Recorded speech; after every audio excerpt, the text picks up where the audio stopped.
143,000 square foot data center, and nobody got to vote on it. The city approved it back in April with no vote and no hearing. But here's the thing I want you to understand. It was already zoned light industrial.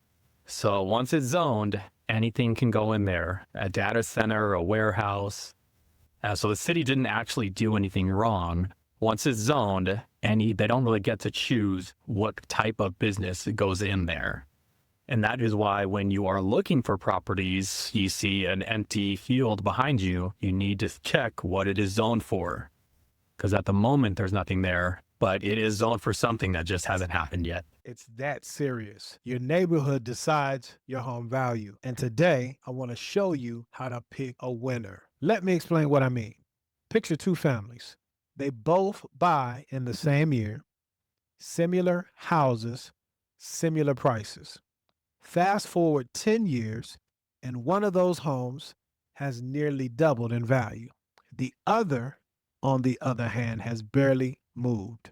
Same size house, same condition, same starting point. The difference wasn't the countertops, and it wasn't a renovation. It was the neighborhood. It was what the city built around one house and never built around the other. And here's the part I really want you to hear if you're shopping around right now. Most of these changes were announced years before they happened.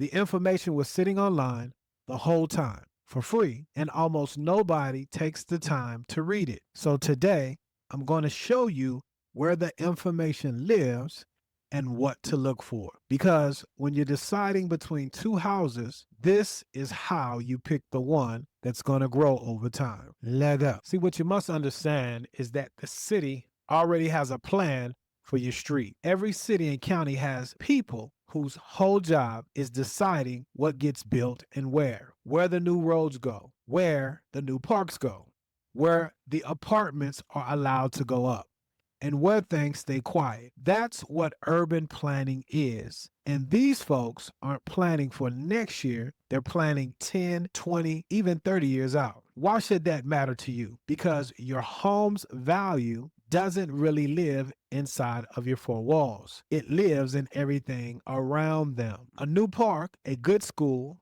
a shopping area you can walk to. Those things pull buyers toward your street, and your value goes up with them. A highway expansion, an industrial site, a drainage decision that leaves you in a flood zone. Those push buyers away. Either way, that decision got made in a public meeting long before anybody showed up with a bulldozer. So when you hear real estate is all about location, location, location, that is what that actually means.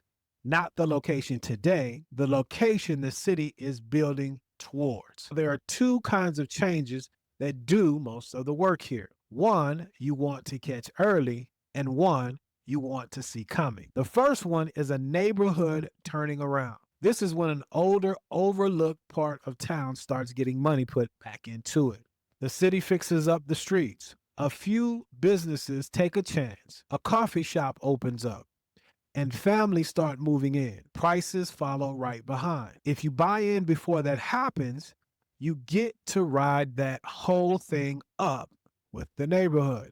The catch is, by the time it's obvious, when everybody's already talking about how much the area has changed, most of that jump in value has already happened. The people who won bought when the plans were announced and not after the ribbon was cut. The second one is a zoning change. Zoning is just the rule book for what is allowed to be built on a piece of land. I know that sounds boring, but stay with me here because it matters. If the lots behind your future backyard are zoned for single-family homes, that's one thing. If the city changes that zoning to allow commercial buildings or big apartment complexes, that's a whole different life. Different traffic, different noise, and sometimes a different value on your home. So before you buy, you want to know what's allowed to go in next door and not just what's sitting there today, because what's there today can change. None of this takes connections or a real estate license. It comes down to three things. Number one, read the city's master plan. Every local government publishes one. It's usually called a comprehensive plan or a master plan, and it's right there on the city's or the county's website for free. It lays out where they're planning to put roads, transit, schools, and parks over the next 10 years and beyond. 20 minutes with that document before you make the offer will tell you more about a home's future than any online estimate ever will. If you're stuck between two neighborhoods, that's your tiebreaker right there. And if sitting down with a planning document isn't really a thing, that's okay. That is exactly the kind of thing your realtor should be able to help you with before you buy. Number 2, follow the transportation money. If you want a shortcut, just watch where the road and transit money is going. A few new parking rides, a new transit line, a major road getting widened and improved. Home values near that kind of investment have a long history of climbing because commute times is one of the things most home buyers ask about. When a city puts tens of millions of dollars into moving people through an area, they're telling you where the growth is headed. And number 3, look for the signs that the city is investing in walkability. New sidewalks, trees going in, a little town center kind of development, restaurants without seating. Those are signs that a city is betting on that area being a place people want to be, not just a place they sleep at night. Walkable neighborhoods draw a lot of demand, especially from the families and younger buyers who set the prices down the road. So if you drive through a neighborhood and you see that kind of investment happening, pay attention. That's a good sign. Let me tie this whole series together for you because these 3 videos are really a playbook. The first video was about how closing day is the starting line, not the finishing line, and how to plan for the real costs and make the house work for you. The second video was about protecting the money going out, watching your escrow, protecting your assessment, and shopping for better insurance. And today was about picking the neighborhood, not just the house, because the city's plans have more to say about your future value than your countertops ever will. Do those 3 things and you're not just a homeowner.